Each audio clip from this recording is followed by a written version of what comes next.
Victor Barnes didn't expect his day to start by giving away the last crumpled $5 bill in his wallet to a stranger, but the way she looked at him, wide-eyed and lost, like she hadn't set foot on public transportation in years, made it impossible to walk away. "Here," he said, handing her the money as they stood at the crowded downtown bus stop, his 6-year-old son, Vincent, tugging gently at his jacket. "Use it. You look like you need it more than I do." The woman blinked at him, stunned.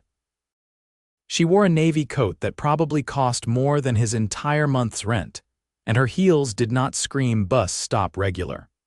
Her dark chestnut hair was windswept, her cheeks flush from the Chicago wind, and her hands trembled slightly as she reached for the cash. "I can't take this," she said quickly, her voice low and smooth. "You have a child and I've also got legs," Victor interrupted with a tired smile. "He and I can walk. You look like you've never missed a ride in your life." The woman stared at him for a beat longer, then slowly took the money, her fingers brushing his. "Thank you," she said softly, almost like it hurt her to say the words. I'm Liana." "Liana Zeller." Victor nodded, already lifting Vincent into his arms to avoid the slush puddles on the sidewalk. "Victor, this is my little man, Vincent. Say hi, buddy." "Hi," Vincent chirped, wrapping his arms around his dad's neck. Liana smiled faintly. "Hi, Vincent." The bus pulled up with a hiss and she hesitated before climbing aboard.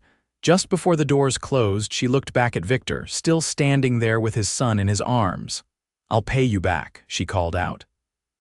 Victor chuckled, already turning to start the long walk to the community center where he cleaned floors part-time. Not necessary. He didn't think he'd ever see her again. He definitely didn't expect her to walk into the same community center 3 days later. "Excuse me," she said as he stood mopping near the front doors, Vincent sitting on a bench nearby with a coloring book. "Victor Barnes." He turned, startled, and nearly dropped the mop when he saw her again, only this time she wasn't windblown and lost. She wore a tailored coat, her hair sleek and her eyes sharp. "Liana," he said, blinking. "You really didn't have to come back." "I wanted to," she said, walking closer. "And I figured out where you worked. Your name was on the sign and sheet at the bus stop shelter. I might have asked around." Victor looked at her, amused. "You tracked me down for $5. She smiled a little, then reached into her purse and pulled out a crisp white envelope. "I didn't come just to repay you," she said, "though there's that." She handed the envelope to him. He opened it cautiously and froze a check for $5,000. His heart nearly stopped. "What? No, I can't take this. You gave me your last $5, she said quietly. "That meant something to me. I want to help. You don't even know me." "I want to," she said simply. Victor stared at her. She didn't flinch. "I won't cash this," he said, folding the check and sliding it back into the envelope. "But if you want to grab a coffee instead that I can accept," she tilted her head. "Just coffee, for now," he said with a grin. They met later that afternoon at a small cafe around the corner from his apartment. It was nothing fancy. Victor never pretended to have much, but Liana didn't seem to mind. She sat across from him, stirring her tea absently while Vincent played with toy dinosaurs at the window seat. "So what do you do, Liana?" he asked. She hesitated. "I run a company." "What kind of company?" "Tech, software and innovation mostly." Victor raised an eyebrow. "Like apps?" "More like platforms," she said with a small smile. "I started it out of college. It grew fast." "We went public last year." Victor blinked at her. "You're not just some CEO, are you?" She gave him a look, amused. "I'm the founder of Z Tech." He nearly dropped his coffee. "You're Liana Zeller." "The Liana Zeller? You've heard of me." "Only every business article I've read at the library," he muttered, leaning back. "You're a billionaire." She looked down at her cup. "Yeah," Victor scoffed softly, shaking his head. "And I gave you $5 for the bus." "I didn't plan it," she said quickly. "I was having a rough morning. My car broke down. My assistant was unreachable. I panicked." "Why didn't you just call a car service?" She shrugged. "I wanted to remember what it was like to feel normal." Victor looked at her for a long moment. "You know you're not normal, right?" Liana smiled. "Maybe not, but you didn't treat me any different." He looked over at Vincent, then back at her. I can't afford to treat people different. Life doesn't give me that luxury. They talked until the sun went down, about everything, about nothing. She asked about Vincent's mom. Victor told her the truth. He'd been 21, she'd left when Vincent was 2, no contact since. Do you ever get time for yourself? She asked. Victor laughed. Time? I work 2 jobs, Liana. One at the community center, one doing maintenance at a strip mall. I sleep when I can. My time is for Vincent. She looked at him like she'd never heard anything like it before. When it was time to leave, she offered to call a car for him. He declined.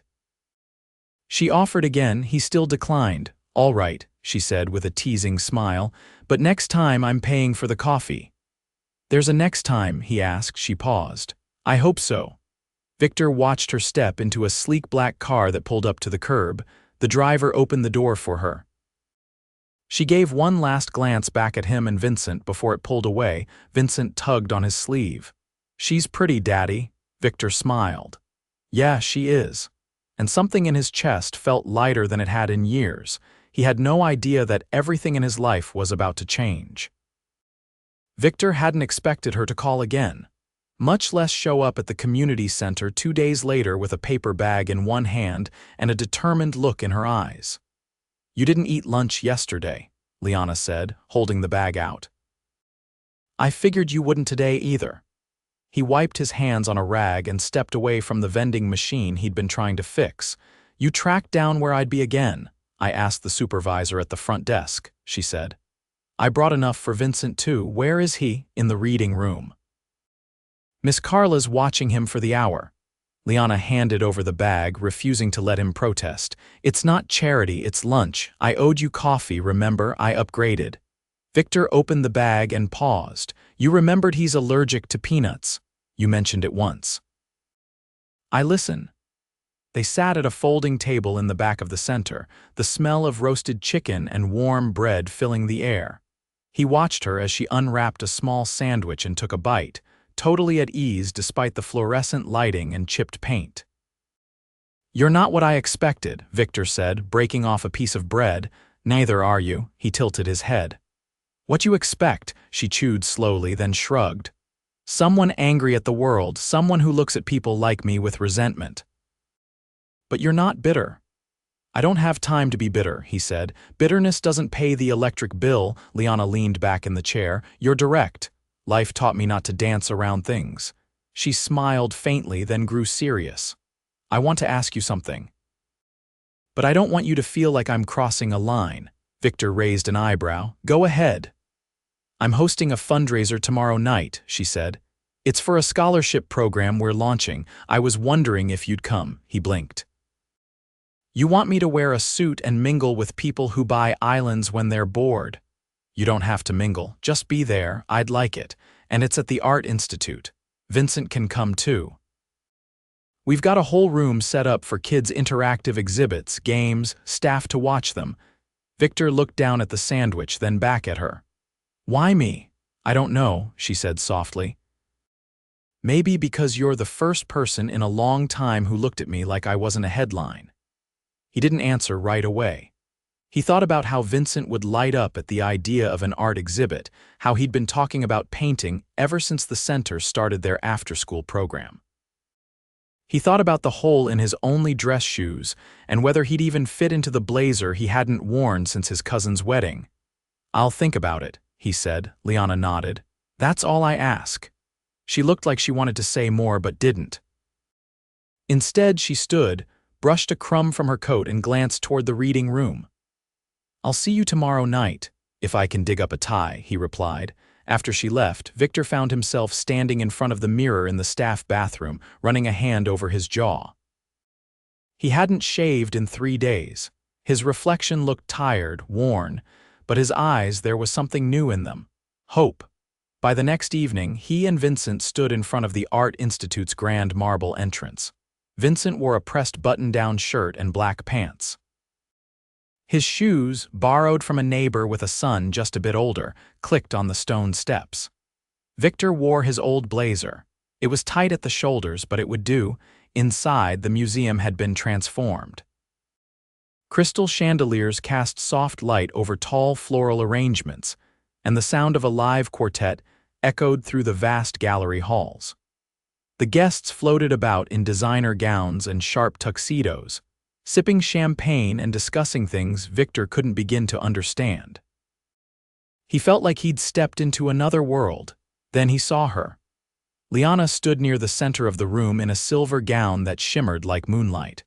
Her hair was swept back, delicate earrings catching the light as she turned and spotted him. She walked over slowly, her heels silent on the polished floor. "You came," she said, her voice softer than the music. "You said there'd be games," Victor replied, nodding toward Vincent, who had already been swept away by a cheerful staff member to the children's wing. "There are," she said. "And snacks and paint, he'll be thrilled." Victor's eyes swept the room. "This is not my usual Friday night." "It's not mine either," she admitted. "At least not the part that matters." He looked at her, eyebrows lifted. "Which part's that?" She hesitated, then reached out and lightly touched his wrist. "The part where someone shows up for me." Victor didn't know how to respond to that. He looked around again, trying to ground himself, but everywhere he turned, he felt like he didn't belong. His shoes pinched, his collar scratched, and the conversations around him felt like static. "I'm not sure I fit in here," he said quietly. "You're not supposed to," she replied, stepping closer. "You're supposed to stand out." A waiter passed with a tray of flutes. Liana grabbed two and handed him one. "To standing out," she said. Victor clinked his glass against hers. "To surviving this night without tripping over my kid." They moved through the gallery, passing works of art that Victor only recognized from school textbooks. Liana pointed out her favorites, telling him stories about the artists, the collectors, the history behind each piece. She didn't flaunt knowledge, she shared it, like she wanted him to understand what made her heart beat faster. When they reached the far end of the exhibit, she paused in front of a massive canvas. "This one's mine," she said. "You mean, you bought it?" "I commissioned it," she said. "It's not about the money, it's about what it represents." Victor studied the piece. It was abstract, bold strokes of red and gold, intersecting lines and chaotic shapes. "What does it mean, change?" she said. "Chaos turning into purpose." He looked at her, really looked at her. And for the first time he realized she wasn't just rich, she was layered. She was a hurricane disguised as calm. Their moment was interrupted by the sharp voice of a man behind them. "Liana, I didn't know you were bringing guests tonight." Victor turned to see a man in a tailored suit, eyes sharp beneath the shine of privilege. He didn't offer a hand. Just a once-over glance, assessing Victor like he was a misplaced coat. "This is Victor," Liana said evenly. "He's a friend." The man gave a tight smile. "Ah, how refreshing." Victor stared at him. "You're real friendly?" "I'm honest," the man replied. "Which is rare around here," Liana stepped in. "Victor, this is Bryce. He's on the board." "I'm sure he is," Victor muttered. Bryce leaned in slightly. "Careful, Liana, people might start talking." "Let them," she replied, her voice like ice. Bryce gave a short laugh and walked off. Victor turned to her. "What was that about?" she exhaled slowly. "Old business, ignore him." But Victor could tell it wasn't that simple. There was something in her eyes, a flicker of tension. "Don't let people like him decide where you belong," she said. "You already do." Victor didn't answer. Not yet, but something inside him shifted. He didn't know what this was between them. But it was becoming impossible to ignore. The next time Victor saw her, it wasn't at a gallery or the community center, it was in the last place he expected. His building's front steps. He paused halfway up the concrete stairs, balancing a bag of groceries in one hand and Vincent's backpack slung over his shoulder. She was sitting on the top step, legs crossed, phone at her side, wearing jeans and a windbreaker. "I thought you had security that kept you from places like this," he said, climbing the rest of the way. "I told them I was running a personal errand," she replied, standing. "They didn't love it." Vincent ran ahead and unlocked the door, disappearing inside with a shout about needing his art supplies. Victor eyed her cautiously. "Everything all right?" she hesitated. "I needed some air." "And you're the only person I wanted to talk to. You walked from downtown." I had the driver drop me 2 blocks away. I didn't want to draw attention. He unlocked the door and held it open. You want to come in? Only if it's okay with you. They stepped inside the narrow apartment. It was clean but lived in. The walls bore Vincent's drawings and the furniture was mismatched, but nothing looked neglected. Liana scanned the space but didn't comment. Victor dropped the groceries on the counter. You hungry? I'm okay. He leaned against the doorway, arms crossed. You didn't come all the way out here to admire my taste in dish towels. No, she admitted. I needed to get away from people who only want something from me. He nodded slowly. You look like someone who's been fending off wolves all day. They're not wolves, she said. They're worse. Investors, he raised an eyebrow. Trouble, they want me to restructure, bring on more experienced leadership, which means older men who think I'm a novelty that got lucky. He whistled low. You built the company yourself. They should be thanking you. They're not interested in gratitude, she said. They're interested in quarterly returns. Victor studied her, then stepped into the kitchen. He returned with 2 glasses and poured water into each. Sorry, no wine, he said, handing her a glass. She took it with a small nod. This is better anyway. Vincent appeared in the hallway, paint on his fingers. Can Liana see my new dragon? Victor looked at her. Up for some art critique, absolutely. She followed Vincent into his room, and Victor watched from the doorway as she knelt beside him, asking questions about every color and line. She wasn't pretending. She genuinely listened. After a while, she joined Victor back in the living room. You're good with him, he said. I like kids, she replied. They don't lie to impress you. He sat on the couch. You've got family. My parents passed when I was still in college. No siblings. No real extended family worth mentioning. He nodded slowly. That's a special kind of alone. It is. They sat in silence for a moment, the sound of Vincent's brush strokes faint in the background. Liana leaned forward. Can I ask you something personal? He nodded. When was the last time someone did something for you? Not because they wanted something, not because they pitied you, but just because they cared, Victor thought for a long moment. Maybe my grandmother, when I was a kid. She used to slip candy into my coat pocket before school. Even when she couldn't afford it. That's a long time to go without being seen. I manage. I don't think you should have to. He studied her, trying to find the catch, but there wasn't one. Just that same steady gaze, unwavering. Liana, he said carefully, I like talking to you. And I like that you care about Vincent. But this, he gestured between them, doesn't make sense. Why? Because your world and mine, they don't match. She shook her head. They don't have to. Maybe that's the point. You live in penthouses. I budget every trip to the grocery store. And yet, you're the first person I've met in years who makes me feel like I can breathe. He leaned back, exhaling. I'm not trying to be difficult, I just don't want to be your escape. You're not, she said firmly. You're the only thing in my life that feels real right now. He looked away, unsure what to say. I have an idea, she said suddenly.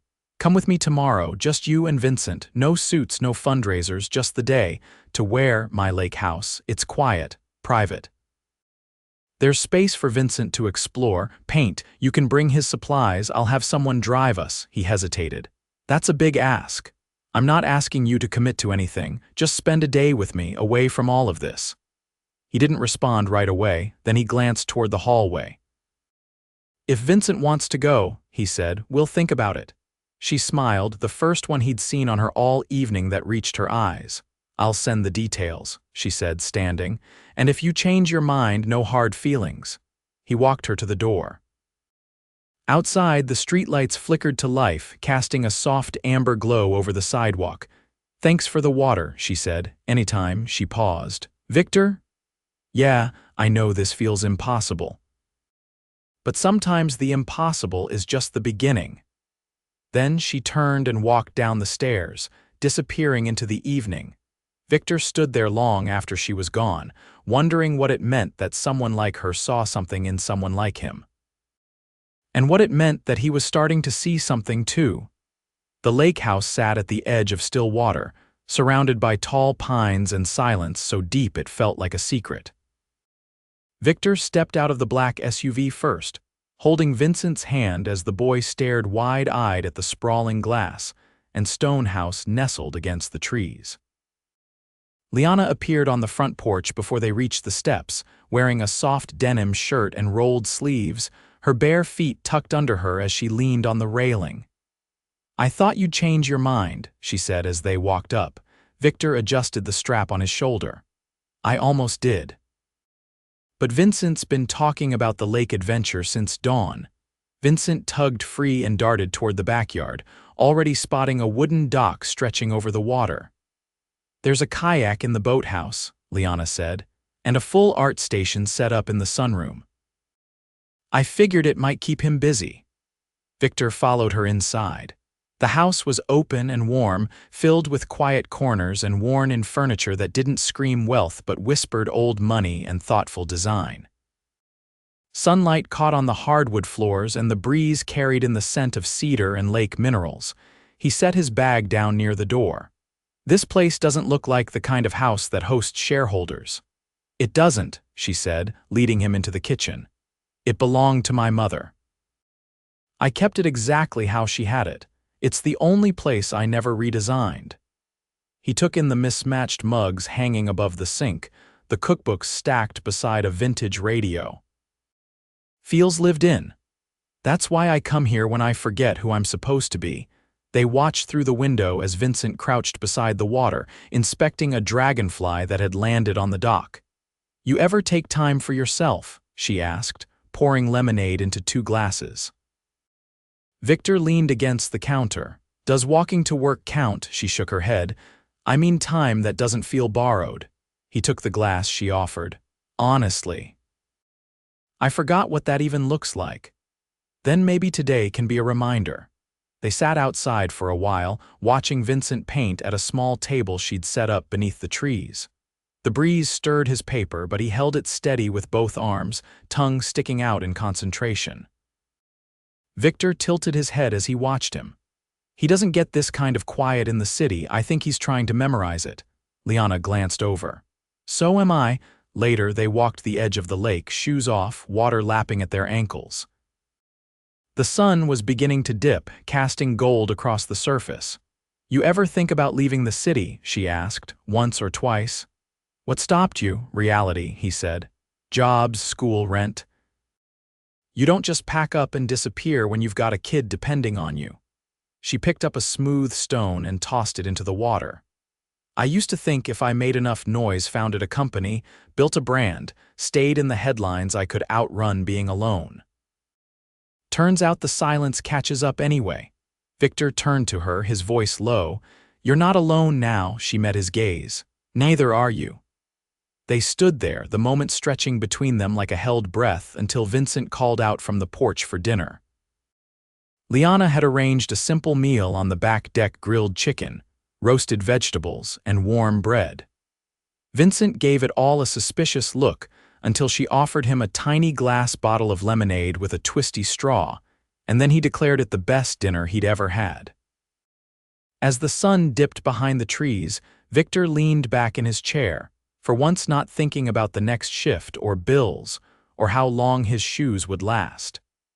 Just the sound of Vincent's laughter and the way Liana watched them both like she was memorizing every second. After Vincent fell asleep on the couch, curled beneath a soft throw blanket with a book still open in his hand, Liana poured 2 more glasses of lemonade and led Victor out onto the dock. The stars had begun to appear, scattered across the sky like someone had flung diamonds over black velvet. "I wanted to ask you something," she said, her voice quiet. Victor glanced over. "That sounds serious." "I want you to come work with me," he blinked. "Doing what? I don't know anything about tech." "I'm not offering you a desk job. I'm offering you the role of Director of Community Impact. It's something I've wanted to build for a while. Real outreach, programs that matter, and I need someone who actually understands what people need, not someone sitting in a tower guessing." His forehead creased. "That's a big leap. You're smart, you listen. You've lived the kind of life most of us only read about in reports. I want people like you helping me build something better." He looked out at the water. "I don't have a degree. You have experience." You're raising a good kid, working 2 jobs, showing up for people when you don't have anything to give. That's leadership. He didn't answer right away. I'd need time to figure things out. You've got it. They stood in silence again, but this time it wasn't uncertain. It was full of possibility. She turned to him, barefoot on the dock, hair lifting in the breeze. I didn't come into your life looking for this, but I'm not going to pretend I don't want it now. Victor stepped closer. You sure about that? I'm not exactly easy. I'm sure, she said. Because for the first time in a long time, I don't want easy. I want real. He reached for her hand, fingers brushing hers. Then let's see where this goes. She leaned in and he met her halfway, their kiss soft and certain, the kind that didn't ask for permission because it already had the answer. Weeks passed. Victor accepted the position. Slowly, cautiously, but with growing confidence. He spent mornings working with local outreach teams, afternoons picking Vincent up from school, and evenings cooking dinner while Liana read on the couch, her bare feet tucked beneath her. They weren't perfect. There were hard days, moments of doubt, but there was laughter too, growth, love. And something stronger than either of them had expected. One evening, after a community event at a local school, Victor stepped outside to find Liana waiting beside his car, holding Vincent's latest painting. He says it's a family portrait, she said. Victor looked at the paper, 3 figures holding hands, one with a crown and another with a cape. He gave me the crown, she added, her voice warm. Victor smiled. He gave me the cape, said I'm the hero. She leaned against him. He's not wrong. They stood there, the sun setting behind them, the world moving on but slowing for just a moment for them, and for the first time in either of their lives, forever didn't feel out of reach. It felt like home. Victor adjusted the cuffs of his blazer as he stood in front of the tall mirror, the soft whir of quiet music drifting through the penthouse. He never thought he'd wear a suit tailored for him, but Liana had insisted. Not with words she never pushed, but with the kind of look that made refusal impossible. Tonight was the launch gala for the community initiative they'd spent the past 3 months building. His name was on the program. His face was in the brochure. And for the first time in his life, Victor wasn't just showing up, he was being seen. In the living room, Vincent was putting the final touches on a wooden model jet, his tongue pressed between his teeth in concentration. A woman in her early 40s, Rosa, the caretaker Liana had hired after a thorough background check and 3 interviews, was packing a small overnight bag for him. He was spending the night at her house with her 2 nephews. Uncle Victor, Vincent called, not looking up. Can I take my new markers to Rosa's, the ones from Liana's box? Victor walked over, tugging gently on his tie. Only if you promise not to draw on her walls like last time. I didn't draw on them, Vincent said, offended. I made a mural. Rosa laughed and gave Victor a nod of assurance. We've got washable paint now. He's earned the trust. After Vincent left with Rosa, chattering about the spaceship he planned to build next, Liana stepped out of the bedroom. Her floor-length gown was deep green, the color of moss in shadow, and the back dipped low enough to make Victor forget how to breathe. You're staring, she said, reaching for the clutch on the console table. You walked out like that and expected me not to, she raised an eyebrow. So you approve? I'm trying to remember how to speak. She crossed the room, touched his lapel, then leaned in close enough that her perfume, warm, citrusy, something expensive but never overwhelming, wrapped around him. You're going to do great tonight. I'm not used to being in rooms like that. You made the room, she said. They're just entering it. He kissed her temple, grounding himself. Let's go before I change my mind and stay here with you. The gala was held in a repurposed train station, high ceilings with steel beams, brick walls washed in gold light. It was a mix of corporate executives, city leaders, and local residents who had benefited from the very programs Victor now oversaw. He moved through the crowd with Liana beside him, answering questions, shaking hands, accepting compliments with a humility that made her heart ache. At one point, a woman in a sleek red dress approached. Liana, I've been dying to meet the man who got you to reroute funding from your board's pet projects. Victor extended a hand. We just redirected it to places that needed it. She narrowed her eyes with a smile. And you're not intimidated. Being in her world. I don't think of it as her world or mine, he said. We built something together, that makes it ours. The woman blinked, caught off guard. She offered a small nod before moving on. Later, as the speeches began, Victor stood at the podium. The stage lights were blinding, the silence in the room expectant. But then he saw Liana in the front row, her fingers laced in her lap, her expression calm and proud. He spoke about access, about dignity, about how poverty teaches you to shrink and how love, unexpected, unearned, and undeniable, teaches you to expand. When he stepped down, the applause was thunderous. Liana met him halfway down the steps, her hand sliding into his. "You have no idea how proud I am," she whispered. "I think I do," he said, pressing a kiss to her cheek. After the gala, they returned to the lake house. The city felt too full, too loud. The night was quiet, stars thick above them like they'd been waiting all along. Liana spread a blanket on the dock and handed Victor a small velvet box. He frowned. "What's this?" "Don't worry," she said. "It's not a ring." He opened it to find a silver key suspended on a delicate chain. "That's not the key to your heart, is it?" he teased. "It's the key to the property next door," she said. "I bought it last week. It's being renovated into an art and outreach education center for kids, for families, for people like you and Vincent." He stared at her, stunned. "You did all that without telling me?" "I wanted it to be a surprise." "You've given me so much more than you realize, Victor. I wanted to give something back." He set the box carefully on the blanket, then pulled her into his arms. "You've already given me everything I never dared to want," he said against her hair. She leaned back slightly, eyes shining. "Then let me give you one more thing." He tilted his head, curious.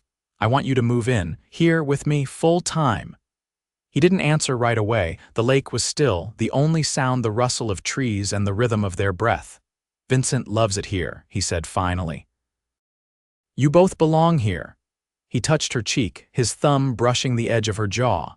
"Then we're home." They kissed under the stars, not rushed, not tentative, but with the ease of two people who had chosen each other again and again. Months passed. Victor's program expanded across the state. Liana took a step back from day-to-day operations at Z Tech, focusing instead on initiatives that mattered to her heart. Vincent thrived at his new school, made friends, and spent afternoons painting in the center named after his grandmother. The lake house became more than a home. It became a haven. On a warm spring evening, Victor stood on the back porch, watching Vincent chase fireflies in the dusk. Liana joined him, barefoot as always, holding 2 mugs of tea. "He asked me if he could call me Mom last night," she said, voice soft.